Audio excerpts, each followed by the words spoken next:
4 నెలల్లో పూర్తిగా తెలుగుదేశం ప్రభుత్వం వచ్చిన తర్వాత భ్రష్టు పట్టించారు.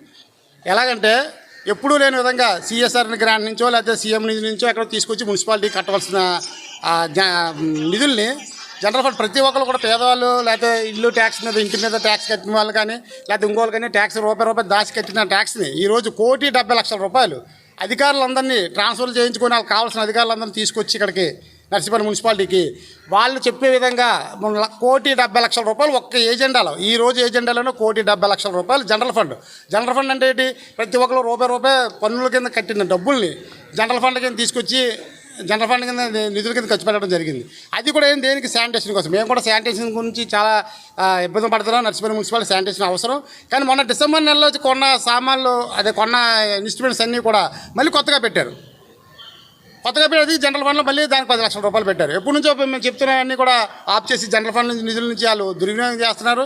అలాగే ప్రతిదాని గురించి కూడా ఈరోజు నర్సీపట్నం మున్సిపాలిటీలో పూర్తిగా అధికారులందరినీ కూడా వాళ్ళ చెప్పు చేతుల్లో పెట్టుకొని భయభ్రాంతులు చేస్తూ మమ్మల్ని కూడా భయభ్రాంతులు చేస్తారు. ఎందుకంటే ఇప్పుడు ఇందాక కౌన్సిలర్ రాజేష్ మాట్లాడుతూ స్పీకర్ గారి మీద ఏమైనా ఎటువంటి స్పీకర్ గారు అనుకుంటా స్పీకర్ అని అన్నా సరే కేసు పెడతారని చెప్తున్నారు. తెలుగుదేశం ప్రభుత్వం వాళ్ళే కౌన్సిలర్లే స్పీకర్ గారు సబ్జెక్ట్ ఎత్తుతున్నారు ప్రతిసారి మీటింగ్లో. ఈ జనరల్ ఫండ్ కూడా స్పీకర్ గారు పెడితేనే ఇచ్చారని చెప్పి పెట్టారని చెప్పి అన్న విషయం చెప్తారు. చైర్మన్ సంతకం పెడితే జనరల్ ఫండ్ అనేది రిలీజ్ అవుతుంది. ఈ వర్క్స్ అన్నీ 1,70,00,000 రూపాయలు ఒక జనరల్ ఫండ్ కింద 1,70,00,000 రూపాయలు ఈ మీటింగ్లో పెట్టారంటే అది శోచనీయం. అది అందరూ కూడా ప్రజలందరూ కూడా తెలియజేయాలి. ఎందుకంటే చైర్మన్ కింద వైస్ చైర్మన్ కింద కౌన్సిలర్ వైసీపీలు ఉన్న అధికార పార్టీ వాళ్ళు ఉందన్న అహంకారంతో అధికారులందరినీ వాళ్ళు కావాల్సిన అధికారులందరినీ తీసుకొచ్చి వాళ్ళు చెప్పు చేతుల్లో పెట్టుకొని నర్సీపట్నం మున్సిపాలిటీని ఆడిస్తున్నారు. అది అందరూ కూడా ప్రజలందరూ కూడా తెలియజేసుకోవాలి. గత ప్రభుత్వంలో ఏ అభివృద్ధి జరగలేదు, కేవలం బిల్లులు మార్పిడే జరిగిందని ప్రధానంగా నేను ఇప్పుడు కూడా నేను చెప్తాను. 2014 నుంచి 19 వరకు లేదా 40 సంవత్సరాలు అభివృద్ధిని ఈ 5 సంవత్సరాలు 14 నుంచి 19 వరకు జరిగిన అభివృద్ధిని 19 నుంచి 14 నుంచి 24 వరకు జరిగిన అభివృద్ధిని నేను పబ్లిక్గా ఓపెన్ ఛాలెంజ్ చేస్తున్నాను ఎవరికైనా సరే తెలుగుదేశం పార్టీ కౌన్సిలర్కి. ఒక్క జీజీఎం గ్రాంట్సే ప్రతి 28 వార్డులు ఉంటే 28 వార్డులు ఒక్కొక్క వార్డుకి 50 లక్షల రూపాయలు చొప్పున తీసుకొచ్చిన కనుక మా శాసనసభ్యులు పేటలో మా సంఘానికి కనీసం దక్కుతుంది. అదే కాకుండా రోడ్ ఎక్స్టెన్షన్ అని చెప్పి నా చిన్నప్పటి నుంచి చూస్తున్నాను మాట్లాడుతున్నారు.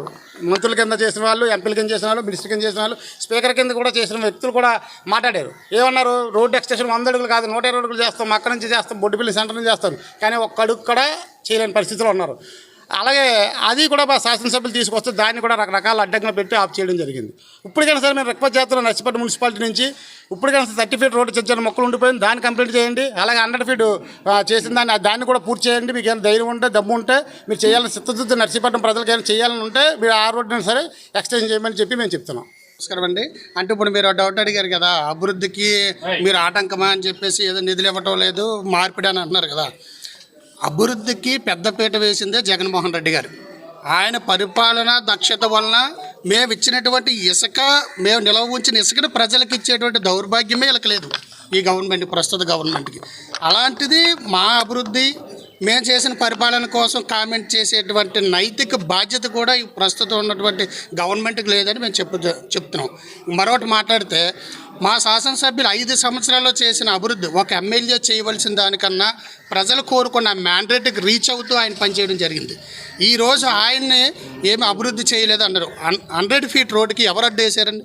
రాత్రుల పూట మీటింగులు పెట్టి వస్తున్న వాళ్ళు అడ్డుకట్టు వేసి మా దగ్గర కన్సెంట్ లెటర్ ఇస్తున్న వాళ్ళు కూడా ఫోన్లు చేసి వెనక్కి వచ్చేయండి అని చెప్పి బెదిరింపు కాల్స్తో వాళ్ళని బెదిరించి ఏదైతే అభివృద్ధి 100 ఫీట్ అవుతుందో దానికి మోకాలు అడ్డిందే టీడీపీ గవర్నమెంట్. అప్పుడు ఉన్నటువంటి నాయకులు, నర్సీపట్నం టీడీపీ నాయకులు. ఈరోజు అదే నాయకులు వచ్చి మీరు అభివృద్ధి చేశారా చేయలేకపోయారని చాలా దుర్మార్గమైనటువంటి పని ఇది. ఎందుకంటే మేము వేసిన 30 ఫీట్ రోడ్డుకే మీరు కంటిన్యూ చేయలేకపోతున్నారు. మీరు వచ్చి 3 నెలలు ఏం చేశారండి అభివృద్ధి? పెన్షన్ ఇచ్చారా? పెన్షన్ ఎవరు ఇచ్చారండి? అది కంటిన్యూ ప్రాసెస్. పెన్షన్ ఎవడు ఏ గవర్నమెంట్ ఇచ్చింది కాదండి. మా జగన్మోహన్ రెడ్డి గారు 3,000 ఇస్తే అందులో కేవలం 1,000 రూపాయలు కలిపి మాత్రమే మీరు ఇస్తున్నారు. అంతకుమించి మీరు చేసింది ఏమీ లేదు. ఇకపోతే ఇసుక ఇవ్వలేదు. సూపర్ 6 అంతా కూడా 6 బౌండరీ దాటిపోయింది. ఇంకా అది వీళ్ళు ఇస్తారో లేదో కూడా తెలియని పరిస్థితి. అమ్మఒడి ఎక్కడికి వెళ్ళిందండి? రైతు భరోసా ఎక్కడికి వెళ్ళిందండి? వీళ్ళ మాట్లాడతారు ప్రభుత్వ మేము చాలా గొప్ప ప్రజలకు చాలా సేవ చేస్తున్నాం వీళ్ళు మాట్లాడతారా?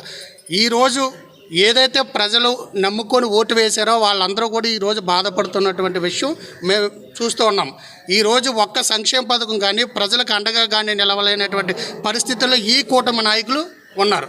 ఇకపోతే పవన్ కళ్యాణ్ గారు వచ్చి ఇంకోటి మాట్లాడతారు ఏదేదో. ఆయన కూడా ముందు శుద్ధి చేసుకోవాల్సింది ఎవరినంటే వాళ్ళ మెదళ్ళు, కూటమి నాయకుల తలకి మెదళ్ళు శుద్ధి చేసుకోవాలి ఫస్ట్. వాళ్ళకి శుద్ధి లేకుండా పరిపాలన కోసం మాట్లాడేటువంటి అధికారం ఈ కూటమి నాయకులకి లేదు. ఎప్పుడూ కూడా మా ప్రభుత్వం, మా నాయకులు నర్సీపట్నం అభివృద్ధికి 24 గంటలు కష్టపడతారు. వాళ్ళ అభివృద్ధే మా ధ్యేయం అని చెప్పి